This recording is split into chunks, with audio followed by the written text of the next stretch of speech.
जय हिंद दोस्तों, प्रकाश आईएएस में आप सभी का स्वागत है। दोस्तों, जैसा कि आपको ज्ञात है कि हम अपनी एक यूपी स्पेशल की सीरीज कर रहे हैं जो कि उत्तर प्रदेश सामान्य ज्ञान नाम से है। और इस यूपी स्पेशल की सीरीज में हम उत्तर प्रदेश के बारे में विस्तार से चैप्टर वाइज देखते चले आ रहे हैं। अब तक हमने इसमें उत्तर प्रदेश के सामान्य परिचय के बारे में देखा, उसके बाद देखा उत्तर प्रदेश का इतिहास, फिर उत्तर प्रदेश का राजनीतिक प्रशासनिक ढांचा, उत्तर प्रदेश के राज्यपाल, मुख्यमंत्री, विधानसभा अध्यक्ष। इसके पश्चात हमने देखा उत्तर प्रदेश की भौगोलिक संरचना के बारे में, फिर देखा उत्तर प्रदेश की जलवायु के बारे में, उसके पश्चात हमने देखा उत्तर प्रदेश के कृषि जलवायु क्षेत्र उनके बारे में, और उसके पश्चात देखा उत्तर प्रदेश की मिट्टियों के बारे में। तो इस प्रकार हमने कई सारे जो महत्वपूर्ण टॉपिक हैं जो एग्ज़ाम के दृष्टिकोण से काफ़ी ज़्यादा इम्पॉर्टेंट हैं उन सभी को देखा है। और आज हम उसी सीरीज में आगे बढ़ते हुए देखेंगे उत्तर प्रदेश की नदियों के बारे में। तो उत्तर प्रदेश की नदियाँ अति महत्वपूर्ण हैं एग्ज़ाम के दृष्टिकोण से, बहुत सारे इससे क्वेश्चन पूछे जाते रहे हैं। और ये जो सीरीज़ है आपकी कई सारे एग्ज़ाम्स के लिए काफ़ी ज़्यादा इंपॉर्टेंट है। लाइक जो यूपी पीसीएस के द्वारा आयोजित होने वाली, आयोग के द्वारा जो पीसीएस का एग्ज़ाम है, पीसीएस जे वाला एग्ज़ाम है, इसके अलावा जो आपका एपीओ का एग्ज़ाम होता है, आरओ का एग्ज़ाम होता है, इन सभी एग्ज़ाम्स के लिए काफ़ी ज़्यादा महत्वपूर्ण है। साथ साथ जो यूपी ट्रिपल एससी जो है लोअर पीसीएस, इसके थ्रू जो पिट वाला एग्ज़ाम आपका होने वाला है उसके लिए भी काफ़ी ज़्यादा महत्वपूर्ण है। तो चलिए हम इसमें आगे बढ़ते हुए आज पढ़ते हैं उत्तर प्रदेश की नदियों के बारे में। देखिए, उत्तर प्रदेश भारत का सबसे अधिक आबादी वाला राज्य होने के नाते अपनी विशाल और उपजाऊ भूमि के लिए जाना जाता है और जिसका श्रेय यहाँ की नदियों के जाल को जाता है। ये नदियाँ न केवल कृषि को सहारा देती हैं बल्कि ऐतिहासिक, सांस्कृतिक और आर्थिक रूप से भी राज्य के विकास में काफ़ी ज़्यादा महत्वपूर्ण भूमिका निभाती हैं। इन नदियों को उनके उद्गम स्थल के आधार पर मुख्य रूप से 3 भागों में बांटा जा सकता है। कौन कौन सी? सबसे पहले है हिमालय से निकलने वाली नदियाँ। वे नदियाँ जो हिमालय के ग्लेशियरों से निकलती हैं और वर्ष भर बहती रहती हैं। ये नदियाँ अक्सर बहुत उपजाऊ मैदानी क्षेत्र में बहती हैं। जैसे इसके एग्जाम्पल कौन कौन से हो जाएंगे? गंगा, यमुना, घाघरा को सरयू नदी भी कहते हैं, रामगंगा, शारदा नदी या शारदा को काली नदी बोलते हैं, गंडक नदी, राप्ती नदी इत्यादि। इसके बाद जो अगली तरह की नदियाँ कौन सी है? जो मैदानी भागों से निकलने वाली नदियाँ हैं वह। ये नदियाँ कौन सी होती हैं? जो आपकी उत्तर प्रदेश के मैदानी इलाकों में स्थित जो झीलों या दलदली क्षेत्रों से निकलती हैं, जैसे गोमती नदी हो गई, सई नदी हो गई, वरुणा नदी हो गई। इसके बाद जो तीसरे टाइप की नदी कौन सी है? जो प्रायद्वीपीय पठार है उससे जो निकलने वाली नदियाँ हैं वह। तो ये नदियाँ मध्य प्रदेश के पठारी क्षेत्रों से निकलती हैं और दक्षिण से उत्तर दिशा की ओर बहते हुए उत्तर प्रदेश में प्रवेश करती हैं। एग्जाम्पल के लिए चंबल नदी, बेतवा नदी, केन नदी, सोन नदी, टोंस नदी को तमसार बोलते हैं, रिहन नदी इत्यादि। तो ये तो थे उत्तर प्रदेश में मुख्यतः पाए जाने वाले 3 प्रकार की नदियाँ और उनके एग्जाम्पल्स की कौन कौन सी नदियाँ होती हैं। अब हम डिटेल में देखते हैं कि उत्तर प्रदेश की नदियों के बारे में। सबसे पहले हम देखेंगे उत्तर प्रदेश की सबसे महत्वपूर्ण नदी कौन सी? गंगा नदी। गंगा नदी को बोलते हैं the life line of Uttar Pradesh, क्योंकि इसी के आसपास के जो इलाकों में मुख्यतः जो उत्तर प्रदेश की आबादी रहती है और कृषि भी करती है। ठीक है, तो देखिए उत्तराखंड में गंगोत्री ग्लेशियर गोमुख के पास इसका क्या है? उद्गम है, जो भागीरथी के रूप में है। उत्तर प्रदेश में प्रवेश करती है बिजनौर जिले के फतेहपुर गांव के पास, और इसकी जो लंबाई है उत्तर प्रदेश में लगभग 1000 किलोमीटर से अधिक है।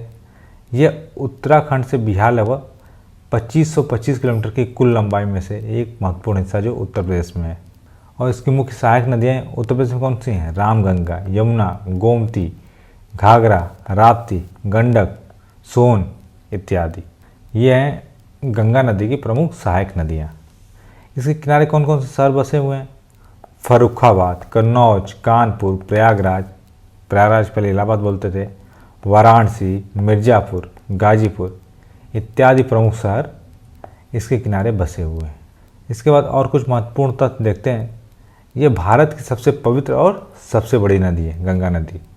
प्रयागराज में त्रिवेणी संगम गंगा, यमुना और पौराणिक सरस्वती का मिलन है, जो हिंदुओं के लिए काफ़ी ज़्यादा महत्वपूर्ण तीर्थ स्थल है। जहाँ पे हर 12 साल में कुंभ, जिसको कि अब क्या महाकुंभ का नाम दे दिया गया है, और हर 6 साल में अर्ध कुंभ मेला लगता है, जिसको अब कुंभ का नाम दे दिया गया है। तो हर 6 साल में कुंभ मेला और हर 12 साल में महाकुंभ मेला लगता है। गंगा का मैदान, गंगा यमुना जो दोआब क्षेत्र है, विश्व के सबसे उपजाऊ क्षेत्रों में से एक है, जो गहन कृषि को संभव बनाता है। सरकार द्वारा नमामि गंगे कार्यक्रम गंगा नदी के प्रदूषण को नियंत्रित करने और उसे पुनर्जीवित करने के लिए एक प्रमुख पहल है सरकार की तरफ से। और कानपुर से हल्दिया तक प्रयागराज के माध्यम से राष्ट्रीय जलमार्ग एक घोषित किया गया है, जो माल ढुलाई और परिवहन के लिए भी काफ़ी ज़्यादा महत्वपूर्ण है। तो गंगा नदी आपकी माल ढुलाई और परिवहन के लिए भी काफ़ी ज़्यादा इंपॉर्टेंट है। यही जलमार्ग संख्या 1 है, वाटरवे नंबर 1 है। इसके बाद जो दूसरी सबसे महत्वपूर्ण नदी है उत्तर प्रदेश, कौन सी है? यमुना नदी। यमुना नदी क्या कहते हैं कि जो गंगा नदी है उसकी सबसे बड़ी सहायक नदी, the largest tributary of Ganga बोलते हैं। इसका उद्गम कहाँ से है? इसका भी उद्गम उत्तराखंड के उत्तरकाशी जिले में यमुनोत्री ग्लेशियर बंदरपूंछ चोटी के पास से हुआ है। और ये उत्तर प्रदेश में प्रवेश कहाँ करती है? सहारनपुर जिले के फैजाबाद या कालेसर नाम के स्थान के पास यह उत्तर प्रदेश में प्रवेश करती है। और इसकी लंबाई उत्तर प्रदेश में लगभग 1000 किलोमीटर के आसपास है। इसकी प्रमुख सहायक नदियाँ कौन सी हैं? हिंडन नदी, चंबल, बेतवा, केन, सिंध इत्यादि यमुना नदी की सहायक नदियाँ हैं। इसके किनारे बसे प्रमुख शहर कौन से हैं? सहारनपुर, मुजफ्फरनगर, मेरठ, बागपत, गाजियाबाद, गौतम बुद्ध नगर जिसको नोएडा बोलते हैं, अलीगढ़, मथुरा, आगरा, इटावा, औरैया, जालौन, हमीरपुर, बांदा, फतेहपुर, कौशाम्बी और प्रयागराज। तो ये सभी प्रमुख शहर यमुना नदी किनारे अवस्थित हैं। इसके बाद अन्य कुछ जो महत्वपूर्ण फैक्ट हैं, जैसे ये गंगा की सबसे लंबी और पश्चिमी सहायक नदी है। मथुरा और आगरा जैसे ऐतिहासिक शहर इसके किनारे बसे हैं, जो अपनी सांस्कृतिक विरासत और पर्यटन के लिए काफ़ी ज़्यादा प्रसिद्ध है। यमुना नदी दिल्ली के लिए पानी का एक महत्वपूर्ण स्रोत भी है, लेकिन यह भारी प्रदूषण का भी सामना कर रही है। इटावा के पास यह पंचनदा नामक स्थान पर अपनी सहायक नदियों चंबल, बेतवा, केन, सिंध के साथ मिलती है। अगली जो नदी हमारी घाघरा नदी या सरयू नदी, इस नदी को बोलते हैं होली रिवर ऑफ अयोध्या, अयोध्या की पवित्र नदी बोलते हैं घाघरा नदी। घाघरा को क्या बोलते हैं? सरयू नदी बोलते हैं। इसका जो उद्गम है तिब्बत के पठारी क्षेत्रों में माप चांचुगो ग्लेशियर के पास से है। और नेपाल में घाघरा नदी को किस नाम से जानते हैं? कर्णाली नदी के नाम से जानते हैं, ये महत्वपूर्ण है। ये उत्तर प्रदेश में प्रवेश करती है लखीमपुर खीरी जिले में। इसकी प्रमुख सहायक नदियाँ कौन कौन सी हैं? राप्ती नदी होगी, शारदा, काली नदी जिसको बोलते हैं, छोटी गंडक नदी भी इसकी सहायक नदी है। इसके किनारे कौन कौन शहर बसे हैं? बहराइच, बाराबंकी, अयोध्या, अयोध्या में से सरयू कहते हैं, फैजाबाद, बस्ती, गोरखपुर, देवरिया, बलिया इत्यादि इसके किनारे बसे हुए प्रमुख शहर हैं। इसके बारे में कुछ महत्वपूर्ण तथ्य क्या हैं कि यह गंगा की एक प्रमुख सहायक नदी है और आयतन के हिसाब से गंगा की सबसे बड़ी सहायक नदी मानी जाती है। मतलब जो जितना देखिए पानी गंगा नदी में छोड़ती है उस हिसाब से अगर ना वो करेंगे तो ये गंगा की सबसे बड़ी सहायक नदी मानी जाती है। अयोध्या शहर इसके किनारे बसा है, जो भगवान राम की जन्मभूमि के रूप में काफ़ी ज़्यादा धार्मिक महत्व रखता है और यहाँ इसे सरयू के नाम से जाना जाता है। यह नदी अक्सर बाढ़ का कारण बनती है और खासकर मानसून के दौरान ये काफ़ी ज़्यादा बाढ़ फैलाती है। इसके बाद अगली जो नदी है काफ़ी ज़्यादा महत्वपूर्ण है, गोमती नदी। गोमती नदी जो है ओनली रिवर है ऐसी कि जो मैदानी क्षेत्रों से निकलती है, प्लेन से निकलती है। यह कहाँ से निकलती है गोमती नदी? ये पीलीभीत जिले के गोमत ताल, जिसे फुलहर झील कहते हैं, उसी से निकलती है, गोमत ताल से। यह उत्तर प्रदेश में प्रवेश, ये पूरी तरह से उत्तर प्रदेश के भीतर ही बहती है, सबसे महत्वपूर्ण फैक्ट है। निकलती भी उत्तर प्रदेश में और उत्तर प्रदेश में ये समाप्त हो जाती है। ये जाके जो गोमती नदी है गाजीपुर में बनारस के पास ये गंगा नदी से मिल जाती है। इसकी सहायक नदियाँ कौन सी है? सई नदी इसकी सहायक नदी है। और इसके किनारे कौन से शहर बसे में? पीलीभीत, शाहजहाँपुर, लखीमपुर खीरी, सीतापुर, हरदोई, लखनऊ, सुल्तानपुर, जौनपुर जैसे महत्वपूर्ण शहर गोमती नदी के किनारे बसे हुए हैं। और इसके कुछ महत्वपूर्ण तथ्य क्या हैं कि यह गंगा की एकमात्र सहायक नदी है जिसका उद्गम हिमालय या प्रायद्वीपीय पठार से नहीं बल्कि मैदानी क्षेत्र से होता है। उत्तर प्रदेश की जो राजधानी है लखनऊ इसी नदी के किनारे स्थित है गोमती नदी में प्रदूषण की एक गंभीर चिंता का विषय है और इसे के कायाकल्प के लिए काफ़ी सारी योजनाएं चलाई जा रही हैं। इसके बाद जो अगली हमारी नदी है वह है रामगंगा नदी। रामगंगा नदी उत्तराखंड के दूधा टोली पहाड़ी से निकलती है और यह उत्तर प्रदेश में बिजनौर जिले के कालागढ़ के पास प्रवेश करती है उत्तर प्रदेश में। यह कन्नौज के पास गंगा नदी में मिल जाती है और इसके किनारे कौन कौन सा शहर है? मुरादाबाद, बरेली, बदायूं, शाहजहांपुर, हरदोई, कन्नौज इत्यादि इसके किनारे बसे हुए प्रमुख शहर हैं। यह जो नदी है यह जिम कॉर्बेट नेशनल पार्क से होकर गुजरती है और यहाँ यह वन्य जीवों के लिए काफ़ी ज़्यादा महत्वपूर्ण जल स्रोत का भी कार्य करती है। इस नदी का जो बेसिन है घनी आबादी वाला है और कृषि प्रधान एरिया है। इसके आसपास काफ़ी ज़्यादा खेती की जाती है। अगली जो नदी है वह है शारदा नदी, जिसको काली नदी या महाकाली नदी के नाम से भी जानते हैं। यह उत्तराखंड के पिथौरागढ़ जिले में मिलम ग्लेशियर के पास भारत नेपाल की सीमा पर इसका उद्गम स्थल है। उत्तर प्रदेश में यह प्रवेश कहाँ करती है? पीलीभीत जिले के बनबसा के पास। और यह इसका मिलन कहाँ होता है? सीतापुर के पास यह घाघरा नदी में मिल जाती है। इसके किनारे कौन कौन शहर हैं? पीलीभीत और शाहजहांपुर। यह भारत और नेपाल के बीच एक प्राकृतिक सीमा बनाती है और इसे क्या बोलते हैं? चौका नदी के नाम से भी जाना जाता है। यह बाढ़ के लिए जानी जाती है, विशेषकर मानसून के दौरान इसमें काफ़ी ज़्यादा बाढ़ आती है। नेक्स्ट हमारी नदी है राप्ती नदी।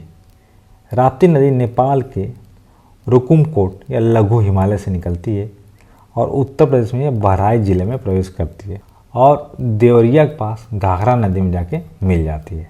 इसके किनारे बसे कौन शहर हैं प्रमुख? श्रावस्ती, बलरामपुर, सिद्धार्थनगर और गोरखपुर। महत्वपूर्ण तथ्य क्या है कि ये गोरखपुर जो शहर है वह इसके किनारे स्थित है और यह भी बाढ़ के लिए काफ़ी ज़्यादा फेमस है, जिससे पूर्वी उत्तर प्रदेश में हर साल काफ़ी ज़्यादा नुकसान होता है।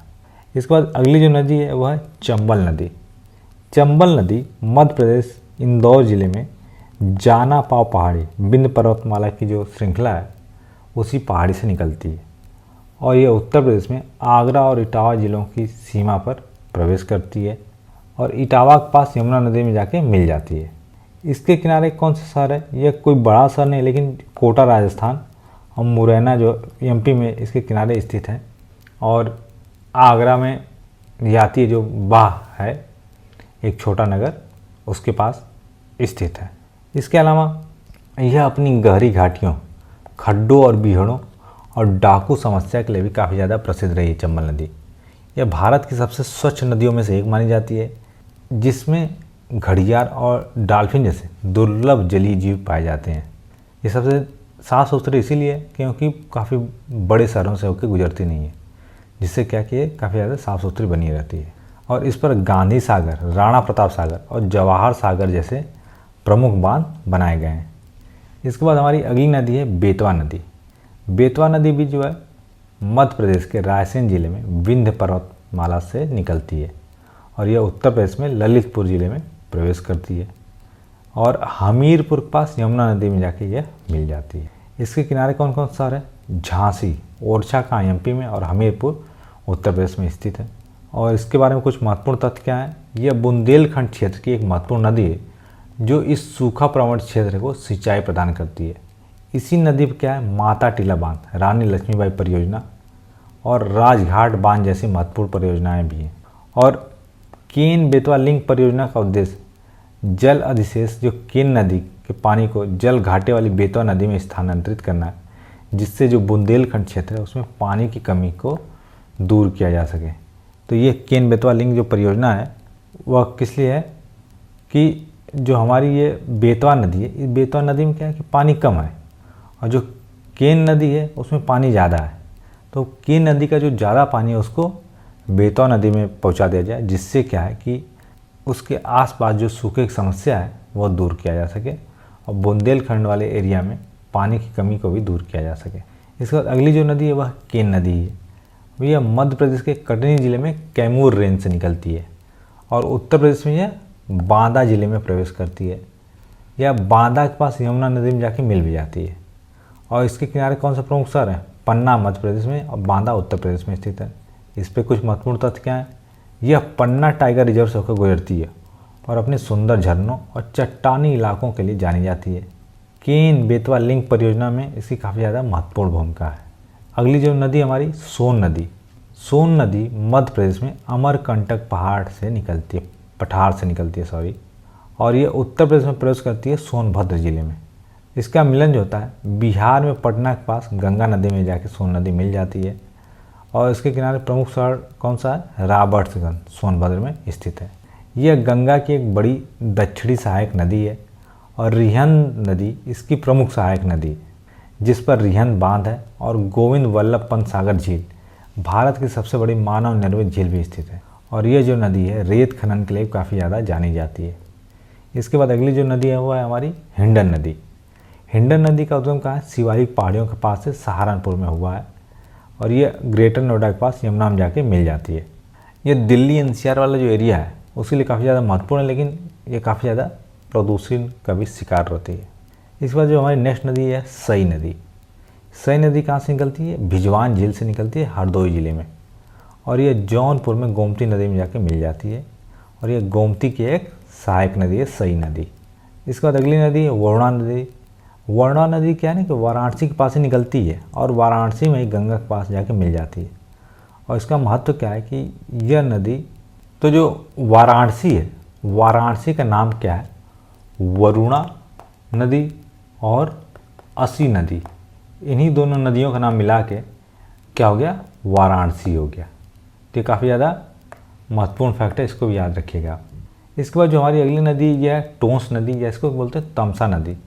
ये कहाँ? कैमूर रेंज मध्य प्रदेश में इसका उद्गम स्थल है और ये प्रयागराज के पास सिरसा में जाके गंगा नदी से मिल जाती है और रामायण में उल्लेखित ये काफ़ी ज़्यादा पौराणिक नदी है और अपने झरनों के लिए भी काफ़ी ज़्यादा प्रसिद्ध है। अगली जो हमारी नदी है सिंध नदी। यह भी मध्य प्रदेश से निकलती है और जालौन के पास यमुना नदी में आके मिल जाती है और ये यमुना की एक सहायक नदी है। तो ये तो थी कुछ महत्वपूर्ण नदियाँ उत्तर प्रदेश की।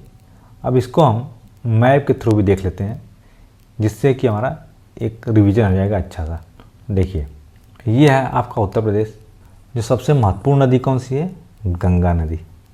ये देखिए गंगा नदी आपकी इधर से ऐसे बहती जा रही है, ठीक है। तो ऐसे बहते हुए जो गंगा नदी है आगे जाती है और दूसरी साइड से इधर से यमुना नदी उत्तर प्रदेश और हरियाणा का बॉर्डर बनाते हुए चलती जाती है। साथ साथ ये मथुरा आगरा होते हुए यमुना नदी आपकी आगे जाके प्रयागराज के पास गंगा नदी में जाके मिल जाती है और यही जो गंगा यमुना दोआ वाला एरिया है। इसके अलावा और कौन से महत्वपूर्ण नदी पड़े थे हम?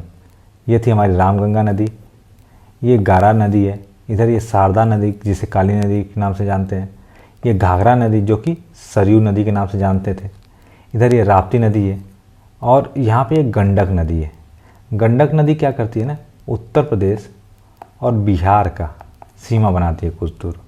इसके अलावा हमने पढ़ा एक तमसा नदी जो नीचे है, गोमती नदी जो उत्तर प्रदेश में ही निकलती है और उत्तर प्रदेश में जाके देखिए यहाँ से निकलती है गोमती नदी और ऐसे जाते जाते जाते जाते यहीं समाप्त हो जाती है उत्तर प्रदेश में ही। इसके बाद हमने देखा एक सई नदी जो कि गोमती नदी की सहायक नदी, ये भी उत्तर प्रदेश में निकलती है और जाके उत्तर प्रदेश में ही गोमती नदी से मिल जाती है और ये गोमती नदी आगे जाके गंगा नदी से मिल जाती है गाजीपुर के पास। उसके बाद हमने देखा जो कुछ पठारी नदियाँ थी उसमें थी हमारी एक चंबल नदी, ये चंबल नदी आती है ऐसे, और सिंध नदी देखा। इधर नीचे देखा बेतवा नदी जो ललितपुर में प्रवेश करती है और ऐसे ऐसे जाके मिल जाती है इधर। धसान नदी देखा, धसान नदी जो है बेतवा नदी की सहायक नदी है। इसके बाद देखा हमने केन नदी और ये देखा है केन नदी क्या है कि ज़्यादा इसमें वाटर है और बेतवा में कम है, तो केन को ही चाहते हैं हम कि बेतवा से मिला दें, जिससे कि क्या हो कि केन और बेतवा के मध्य में एक लिंकेज हो जाए, ठीक। और जो केन का ज़्यादा पानी है वह बेतवा नदी में चला जाए और इस आस पास वाली जो एरिया है वहाँ पे उनको वाटर की सप्लाई हो सके। इसके बाद अगली हमने नदी देखी टोंस नदी, या इसको वो क्या बोलते थे, तमसा नदी बोलते थे। फिर हमने देखा सोन नदी के बारे में, काफ़ी ज़्यादा महत्वपूर्ण नदी थी। तो ये सब थी उत्तर प्रदेश की महत्वपूर्ण नदियाँ जिनके बारे में आपने डिटेल में पढ़ा और अब मैप के थ्रू भी इनको समझ लिया। इसके बाद हम आगे बढ़ते हैं और देखते हैं कि जो ये नदियाँ हैं उनका आर्थिक महत्व क्या है। तो देखिए सबसे पहले कृषि और सिंचाई क्षेत्र में इनका महत्व क्या है कि ये उत्तर प्रदेश की जो नदियाँ हैं वो राज्य के अर्थव्यवस्था की रीढ़ हैं। कृषि और सिंचाई में जीवन रेखा है। नदियाँ विशेष रूप से गंगा, यमुना और उनकी सहायक नदियाँ विशाल गंगा के मैदान को सिंचित करती हैं, जिससे यह भारत के सबसे उपजाऊ कृषि क्षेत्रों में से एक बन जाता है। इसमें मुख्य फसलें कौन सी उगाई जाती हैं? इन नदियों में जल से धान, गेहूँ, गन्ना, दालें और तिलहन जैसी प्रमुख फसलों की भरपूर पैदावार होती है। इनसे कई सारी नहर प्रणालियाँ भी निकली हुई हैं। तो उत्तर प्रदेश में भारत की सबसे बड़ी नहर प्रणालियों में से एक है जो इन्हीं नदियों से निकलती है। उदाहरण के लिए ऊपरी गंगा नहर, निचली गंगा नहर, पूर्वी यमुना नहर, शारदा नहर, रामगंगा नहर, जो कि काफ़ी लाखों हेक्टेयर भूमि की सिंचाई के लिए उपयोग में लाई जाती हैं। इसके बाद हमारी अगला जो महत्व है वो है जल विद्युत उत्पादन के लिए। इन नदियों पर कई छोटे और बड़े बांध बनाए गए हैं जो जल विद्युत उत्पादन में मदद करते हैं। उदाहरण के लिए जो रिहंद है नदी पर रिहंद बांध बनाया गया है और माता टीला बांध जो बनाया गया है बेतवा नदी पर, यह बिजली उत्पादन में काफ़ी ज़्यादा इम्पॉर्टेंट रोल प्ले करते हैं। इसके बाद ये जो नदियाँ हैं ये मत्स्य पालन के लिए भी महत्वपूर्ण है। नदियाँ और उनकी सहायक नदियाँ मछली पालन का एक महत्वपूर्ण स्रोत हैं जो स्थानीय समुदायों को आजीविका, रोजगार प्रदान करते हैं। इसके अलावा इनका जो महत्व है परिवहन के क्षेत्र में भी है, जल मार्गों के रूप में। तो गंगा नदी पर जो राष्ट्रीय जलमार्ग एक है हल्दिया से प्रयागराज तक, राज्य के पूर्वी हिस्सों में माल परिवहन का एक सस्ता और पर्यावरण अनुकूल साधन प्रदान करता है। इससे व्यापार और वाणिज्य को काफ़ी ज़्यादा बढ़ावा मिलता है। इसके बाद नेक्स्ट हमारा पर्यटन। नदियों के किनारे स्थित धार्मिक और ऐतिहासिक शहर जैसे वाराणसी, प्रयागराज, अयोध्या, मथुरा, आगरा पर्यटन को भी आकर्षित करते हैं, जिससे स्थानीय अर्थव्यवस्था को बढ़ावा मिलता है। और गंगा और यमुना में नौका विहार और अन्य जल क्रीड़ाएँ भी पर्यटन का हिस्सा रही हैं। इसके बाद नेक्स्ट है औद्योगिक उपयोग भी होता है इसका कोई। तो उद्योगों को पानी की आपूर्ति के लिए भी नदियों का उपयोग किया जाता है। और लेकिन इससे एक समस्या भी होती है कि पानी का उपयोग तो कर लेते हैं, लेकिन जो वहाँ का जो कचरा होता है वो सब नदी में बहा देते हैं। तो उससे क्या होता है कि जो औद्योगिक अपशिष्ट होते हैं वह कचरे के रूप में नदियों में मिल जाते हैं। इसके बाद हम देखते हैं इनकी जो नदियाँ हैं उनका सांस्कृतिक और धार्मिक महत्व क्या है, क्योंकि उत्तर प्रदेश की जो नदियाँ हैं ये सांस्कृतिक और धार्मिक रूप से काफ़ी ज़्यादा इम्पॉर्टेंट है। तो विशेष रूप से जो गंगा नदी है वह काफ़ी ज़्यादा इम्पॉर्टेंट है। गंगा को माँ गंगा के रूप में पूजा जाता है और इसे मोक्षदायिनी भी कहा जाता है। प्रयागराज में जो त्रिवेणी संगम है, वाराणसी और अयोध्या में जो सरयू नदी किनारे है वो काफ़ी ज़्यादा प्रमुख तीर्थ स्थल है। कई सारे रीति रिवाज भी इनसे संबंधित होते हैं। लोग नदियों में स्नान कर पापों से मुक्ति पाने और अनुष्ठान करने आते हैं।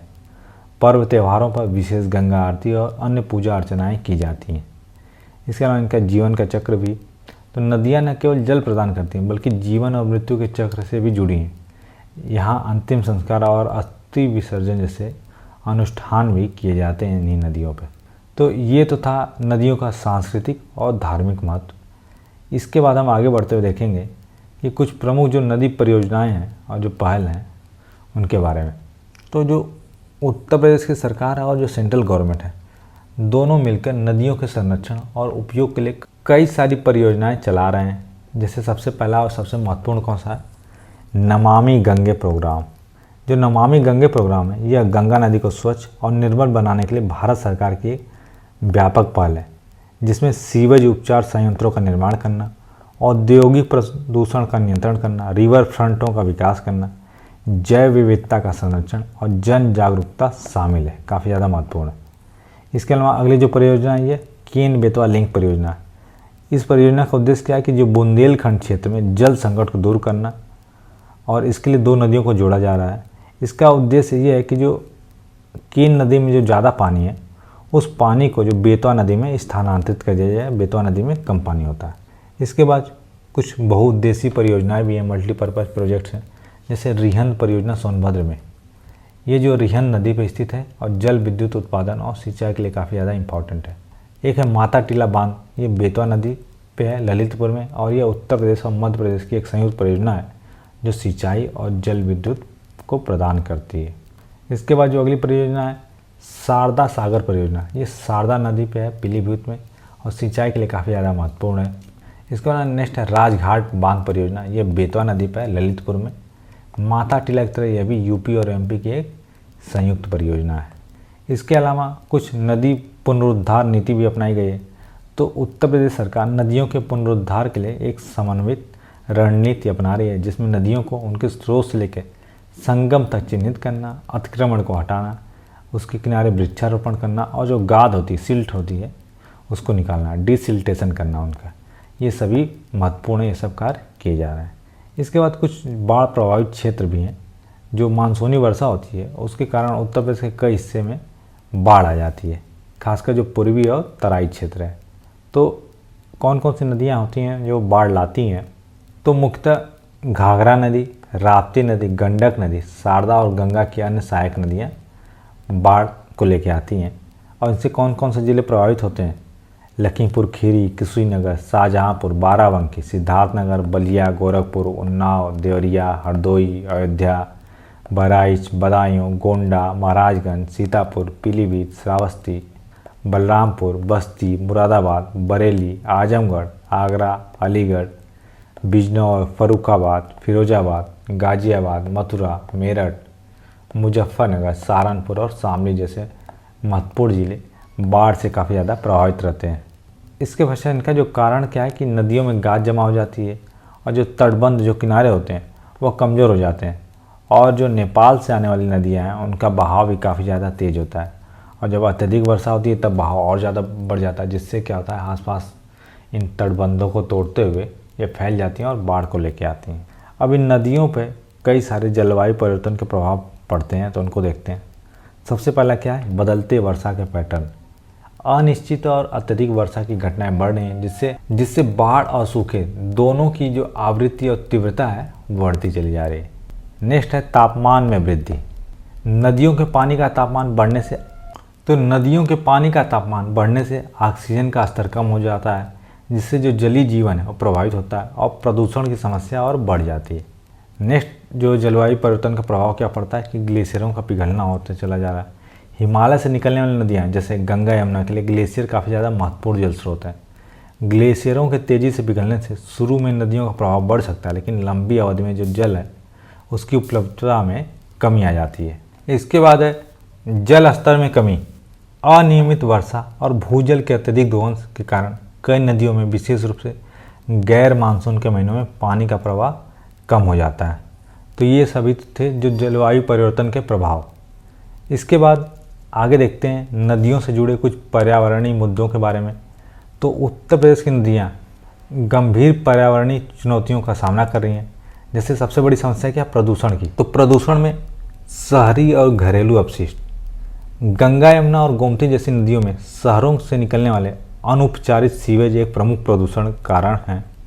रिपोर्ट के अनुसार दिल्ली में 22 बड़े नाले सीधे यमुना में मिलते हैं, जिससे जो इसका एक बड़ा हिस्सा क्या हो गया, मृत नदी में कन्वर्टेड हो गया है। सेम हाल आपका गोमती नदी का है। लखनऊ में ये जो नदी काफ़ी ज़्यादा प्रदूषित हो जाती है, जिससे इसको भी उत्तर प्रदेश की मृत नदी के रूप में जाना जाता है। अगला है औद्योगिक अपशिष्ट। कानपुर में चमड़ा उद्योग, गाजियाबाद में कपड़ा उद्योग और अन्य औद्योगिक इकाइयाँ बिना उपचारित किए गए जहरीले रसायन जैसे क्रोमियम, सीसा, पारा इत्यादि नदियों में छोड़ देते हैं, जिससे जो नदियों का पानी क्या है वो ख़राब हो जाता है और काफ़ी ज़्यादा प्रदूषित हो जाता है। इसके बाद कृषि अपवाह। कृषि क्षेत्रों से बहने वाले उर्वरक और कीटनाशक जैसे नाइट्रेट, फास्फेट नदियों में शैवालों की वृद्धि करते हैं, यूट्रोफिकेशन का कारण बनते हैं, जिससे पानी में जो ऑक्सीजन का स्तर कम हो जाता है और जलीय जीवन को यह नुकसान पहुंचाने लगता है। और कुछ जो धार्मिक और सांस्कृतिक प्रथाएं हैं, जैसे मूर्तियों का विसर्जन, अनुष्ठानिक स्नान और फूलों का ढेर भी ठोस और जैविक कचरे के रूप में नदियों में काफ़ी ज़्यादा प्रदूषण को बढ़ा देता है। तो ये तो थे कई सारे जो प्रदूषण के कारण थे वह। उसके बाद अगला है जो भूजल स्तर में गिरावट हो रही है। नदियों में अत्यधिक जल निकासी और भूजल का अत्यधिक दोहन भूजल के स्तर में गिरावट का कारण बन रहा है, जिससे कई नदियाँ खासकर जो शुष्क मौसम में काफ़ी ज़्यादा कम प्रवाह या सूखने की स्थिति में आ जा रही हैं। इसके अलावा अतिक्रमण की समस्या भी झेल रही हैं। अतिक्रमण और अवैध खनन। नदी तल पर अतिक्रमण और रेत का अवैध खनन नदियों के प्राकृतिक प्रवाह को बाधित करता है और कटाव को बढ़ा देता है और पारिस्थितिकी तंत्र को भी नुकसान पहुंचाता है। नेक्स्ट है गाद का जमा हो जाना, जो सिल्टेशन होता है। वनों की कटाई और कृषि पद्धतियों के कारण मिट्टी का कटाव बढ़ता है, जिससे नदियों में भारी मात्रा में गाद जमा हो जाती है, सिल्ट जमा हो जाती है और ये नदी की गहराई को क्या कर देती है, कम कर देती है और उनकी जल धारण क्षमता को भी घटा देती है, जिससे जो बाढ़ का खतरा है वह बढ़ जाता है। देखिए सिंपल सा आप मान लीजिए कि ऐसे हमारी कोई नदी बह रही है। अब इस नदी में बहते बहते ऐसे अगर इधर वो ये जो एरिया है इसमें ये इस को मान लीजिए कि ये गाद है, जैसे जैसे इसमें गाद बढ़ती चली जाएगी तो क्या होगा कि जो अभी तक जो नदी वाटर को कैरी कर रही थी, अब ये वाटर क्या होगा, धीरे धीरे अपने इस एरिया से ऊपर बढ़ने लगेगा। तो एक तो इसकी वाटर कैरिंग कैपेसिटी कम होगी और जो ज़्यादा वाटर है जो अभी नदी के माध्यम से बहता है यहाँ तक होके वह क्या ऊपर बहेगा तो इधर इधर बाढ़ को भी ले आएगा। ठीक, तो ये सारी समस्याएं होती हैं, पर्यावरणीय समस्याएं नदियों को झेलना पड़ रहा है। तो चाहे जैसी भी ये नदियाँ छोटी हों या बड़ी हों, उत्तर प्रदेश के जल संसाधनों और पारिस्थितिकी तंत्र का एक काफ़ी ज़्यादा अभिन्न हिस्सा है। ये राज्य की भौगोलिक विविधता को दर्शाती हैं और विभिन्न क्षेत्रों की जल आवश्यकताओं को भी पूरी करती हैं। तो इस प्रकार हमने देखा उत्तर प्रदेश की महत्वपूर्ण नदियों के बारे में, ये नदियाँ कहाँ कहाँ से निकलती हैं, इनका उद्गम स्थल कहाँ है, कहाँ ये मिलन करती हैं, किन किन जिलों से बहती हैं और इनके बारे में जो कुछ भी महत्वपूर्ण फैक्ट्स हैं उनके बारे में हमने देखा। उसके बाद उसको हमने मैप के थ्रू भी देखा कि ये नदियाँ कहाँ कहाँ से बहती हैं, कैसे कैसे होता है। इसके बाद हमने जो देखा कि इन नदियों का क्या आर्थिक महत्व है, क्या रिलीजियस महत्व, धार्मिक सांस्कृतिक महत्व है। उसके बाद हमने देखा कि इन नदियों पे कौन कौन सी परियोजनाएं चलाई जा रही हैं, सरकार के द्वारा कौन सी और योजनाएं चला रही हैं नदियों के पुनरुत्थान के लिए। इसके बाद हमने देखा कि इन नदियों से किन किन जिलों में बाढ़ आने की संभावना रहती है और कौन कौन नदियाँ बाढ़ लाने के लिए जानी जाती हैं। इसके बाद हमने देखा जो जलवायु परिवर्तन के क्या क्या प्रभाव पड़ रहे हैं नदियों पर, और आखिरी में हमने देखा कि जो कुछ पर्यावरणीय प्रभाव हो रहे हैं, जो कुछ प्रदूषण या बाकी सारी चीज़ें जिससे नदियाँ प्रभावित हो रही हैं उनके बारे में। तो ये सभी जो फैक्ट्स थे, डाटा थे, आपके एग्ज़ाम के दृष्टिकोण से बहुत ही ज़्यादा महत्वपूर्ण है और एग्ज़ाम में बारंबार पूछे जाते रहे। तो इसको आप 1 या 2 बार बिल्कुल देख डालिएगा। और इसकी जो PDF है आपको हमारा जो टेलीग्राम चैनल है उस पर उपलब्ध हो जाएगा इसकी जो PDF, और उस पर टेलीग्राम चैनल पर जाने के लिए आप इस QR कोड को स्कैन कर सकते हैं या फिर नीचे इसकी लिंक भी दी गई, इस लिंक पर जाकर भी आप हमारे टेलीग्राम चैनल से जुड़ सकते हैं। साथ ही साथ आप चाहें तो हमारे इंस्टा पेज से भी जाकर जुड़ सकते हैं, यहाँ भी आपको कई सारी महत्वपूर्ण जानकारियाँ उपलब्ध कराई जाती रहेंगी। तो दोस्तों अगर आपको हमारा वीडियो पसंद आ रहा है तो वीडियो को लाइक करें, चैनल को सब्सक्राइब करें, अपने दोस्तों के साथ अवश्य शेयर करें। धन्यवाद।